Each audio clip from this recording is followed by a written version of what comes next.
Hello अस्सलाम वालेकुम। आज का जो हमारा टॉपिक है वो रिलेट करता है एक्सरसाइज 6 से डायरेक्ट एंड इन्वर्स वेरिएशन। हम बारी बारी समझेंगे, पहले डायरेक्ट को और फिर इन्वर्स को, लेकिन उन दोनों से पहले हमें पहले वेरिएशन के बारे में पता होना चाहिए। वेरिएशन में हम बेसिकली हम जो हैं रेगुलर रोज़मर्रा की ज़िंदगी में जो हम ट्रांजिशन करते हैं, आप लोग कोई भी चीज़ ख़रीदते हैं, कोई भी चीज़ बेचते हैं, ये तमाम चीज़ें जो है हमारे पर वेरिएशन कहलाती हैं। किस तरीके से कहलाती हैं कि भाई आपने जो है मतलब आपको दिया हुआ है कोई एक रेट दिया हुआ है कि 50 रुपये के चावल हैं 1 किलो, और आपसे बोला जा रहा है कि आप जो हैं 2 किलो चावल ले आएँ या 3 kg चावल ले आएँ। तो उनकी जो प्राइस बनेगी आपके पास, ये आपको नॉर्मली आप बता सकते हैं। तो अब उनको किस तरीके से रखने का तरीक़ाकार होता है कि हमें वो कैसे पता चले कि वो डायरेक्ट वेरिएशन है या इन्वर्स वेरिएशन, तो उसको हम देखेंगे। लेकिन वेरिएशन बेसिकली ये है कि जो हम रोज़मर्रा की ज़िंदगी में ट्रांजैक्शन करते हैं, यानी कि ख़रीद व फ़रोख्त करते हैं। जो भी चीज़ हम बेचते हैं, जो भी चीज़ हम ख़रीदते हैं, वो तमाम चीज़ें जो भी हमारे पास क्वांटिटी वाइज होती हैं या क्वालिटी वाइज होती हैं, तो वो रिलेट करती हैं आपके पास वेरिएशन से। अब देखते हैं कि हमारे पास डायरेक्ट वेरिएशन क्या होता है। तो डायरेक्ट वेरिएशन में बेसिकली हम लोग बात करते हैं जो चीज़ हम लोग ख़रीदो फ़रोख्त करते हैं। सही है, ख़रीदो फ़रोख्त अगर कोई चीज़ करेंगे, यानी कि हम लोग जो है 5 केक ख़रीदते हैं या कोई भी XYZ चीज़ ख़रीदते हैं जिनका लेन देन जो है पैसों के ज़रिए हो। सही है, पैसों के ज़रिए हो। और तो उनका जो तरीक़ेकार होगा, अगर उनका जो हम वैल्यू को हम यानी कि सॉल्व करेंगे, वो किस मेथड से करेंगे हम लोग, डायरेक्ट वेरिएशन से। लेकिन अगर जो है हमारे पास इन्वर्स की बात करते हैं, तो इन्वर्स में हमारे पास ये होता है कि अगर हमारे पास दो चीज़ें एक साथ आ जाएं, आपके पास मैन और डेज़, एक क्वेश्चन ऐसा दिया हुआ है जिसमें मैन और डेज़ आपके पास एक साथ आ रहे हैं, तो उनमें जो हम रूल अप्लाई करेंगे वो इन्वर्स का यूज़ करेंगे। अदरवाइज़ अगर हमारे पास प्राइस की बात हो रही है, क्वांटिटी की बात हो रही है, तो उसमें हम कौन सा रूल अप्लाई करेंगे, डायरेक्ट मेथड का। अब हम क्वेश्चन करते हैं एक डायरेक्ट का, ताकि आपको और अच्छे तरीके से समझ में आ जाए। अच्छा जी, जैसे कि हमारे पास क्वेश्चन दिया हुआ है, the total cost of 10 eggs is ₹150, find the cost of 15 eggs। इसमें हमारे पास जो है दो चीज़ों की बात हो रही है, एक हमारे पास प्राइस की बात हो रही है और एक हमारे पास क्वालिटी की बात हो रही है। एग्स जो है हमारे पास क्वालिटी हो जाएंगे, और जो उसकी क्वांटिटी है वो भी हमारे पास जो है दी हुई है, और रुपीज़ हमारे पास पैसे जो दिए हुए हैं वो हमारे पास दिए हुए हैं। यानी कि प्राइस की बात हो रही है और हमारे पास क्वांटिटी या क्वालिटी की बात हो रही है, तो हम यूज़ कर सकते हैं कौन सा मेथड इसके अंदर, डायरेक्ट मेथड। अब इसको यूज़ करने का तरीक़ेकार क्या होगा वो देख लेते हैं। हमारे पास यहाँ इस तरीके से आपके पास बॉक्स बनेगा। सही है, बॉक्स बनाने के बाद आप एक जगह लिख लेंगे एक्स, एक जगह लिख लिया आपने एक्स, और दूसरी जगह लिख लेंगे आप क्या, प्राइस। दूसरी जगह लिख लेंगे आप लोग प्राइस। अब गौर से देखेंगे कि हमारे पास यहाँ पे दिया हुआ है 10x, तो यहाँ पे आ जाएगा 10x की जगह 10 आ जाएगा, और कितने रुपीज़ के दिए हुए 150। यानी कि ये जो है आपके पास स्लेट्स लिखी हुई है एक किसी दुकान पर। अब आपसे पूछा जा रहा है कि 15x यानी कि 15x की वैल्यू निकालें आप, तो यहाँ पे क्या आ जाएगा आपके पास, ये हमें फाइंड आउट करना है, तो इसकी जगह आ जाएगा आपके पास x, यानी कि ये चीज़ हमें फाइंड आउट करनी है। तो अब हमें इसमें वेरिएशन लगाना पड़ेगा। वेरिएशन बेसिकली जो है हमारे पास, मैं यहाँ पे इसका सिंबल ही बता दूँ कि अगर आपके पास ये 4 डॉट कहीं नज़र आ जाएँ तो इसका मकसद होता है वेरिएशन। अगर आपके पास किसी वैल्यू के बीच में ये 4 डॉट आ जाएँ तो इसका मतलब होता है वेरिएशन। 2 डॉट होंगे तो वो रेशियो होंगे, वो बात की बात है। लेकिन पहले अगर ये 4 रेशियो एक साथ आ जाएँ, यानी कि 4 वैल्यू आपके पास 4 डॉट इस तरीके से एक साथ लिखे हों, तो वो कहलाते हैं वेरिएशन।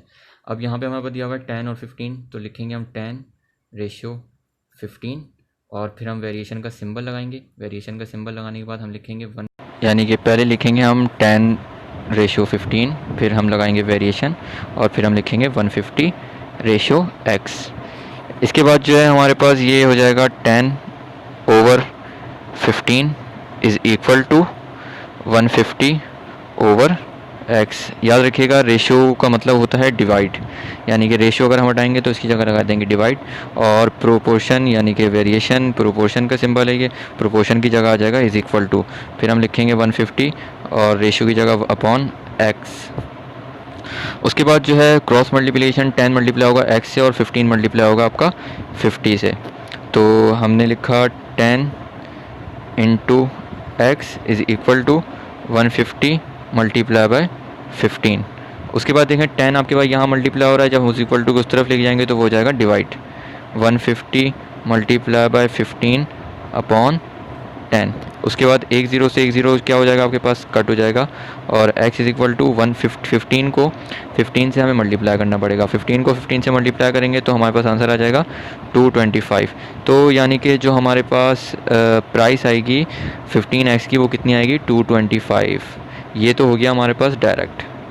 अब हमारे पास अगला जो क्वेश्चन दिया हुआ है वो देखें आप। क्वेश्चन में क्या दिया हुआ है हमारे पास, if 6 men can do a piece of work in 20 days, how many extra men should be engaged to do the job in 15 days?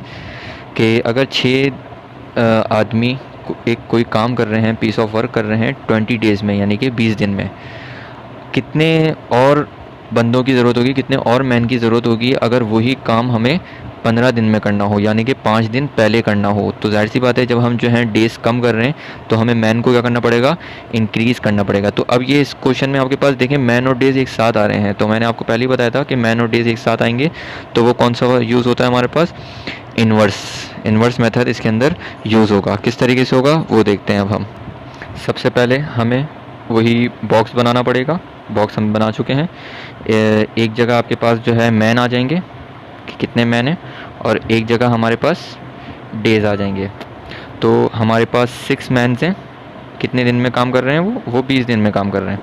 तो अगर हमारे पास जो है मैन की वैल्यू फाइंड आउट करनी हो और डेज़ दिए हुए हमारे पास, तो अब की बार हमारे पास जो है इसके अंदर जैसी बात है मैन और डेज़ है तो इन्वर्स यूज़ करना पड़ेगा। इन्वर्स में थोड़ा सा चेंज होता है, होता ये है कि ये जो हमारे पास 15 होता है ये पहले आ जाता है, और जो 20 है यानी कि डेज़ की वैल्यू जो है ऊपर नीचे हो जाएगी, यानी कि 20 बाद में आएगा 15 पहले आएगा। या तो आप डेज़ को ऊपर नीचे कर दें या तो मैन को ऊपर नीचे कर दें। सिर्फ एक चीज़ को हमें ऊपर नीचे करना होता है, या तो मैन को या तो डेज़ को। अब आपकी मर्ज़ी है, मैं जो हूँ डेज़ को कर रहा हूँ। तो पहले हमने वही लिखा 6:x, उसके बाद प्रोपोर्शन का सिंबल लगाया हमने।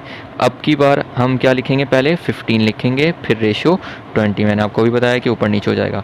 उसके बाद 6/x वही आपके पास इज़ इक्वल टू 15/20। अब देखें 15 आपके पास ऊपर आ गया और 20 नीचे हो गया।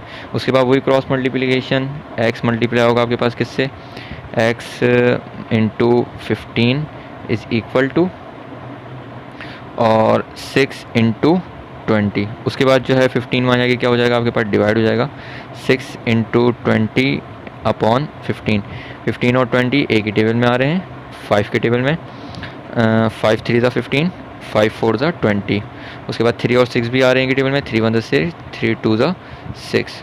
उसके बाद 2 4 8, यानी कि 8 मैन की और ज़रूरत होगी हमें कि वो अपना 15 दिन में काम कर दें अगर वो। तो हमें कितने मैन की और ज़रूरत होगी, 8 मैन की।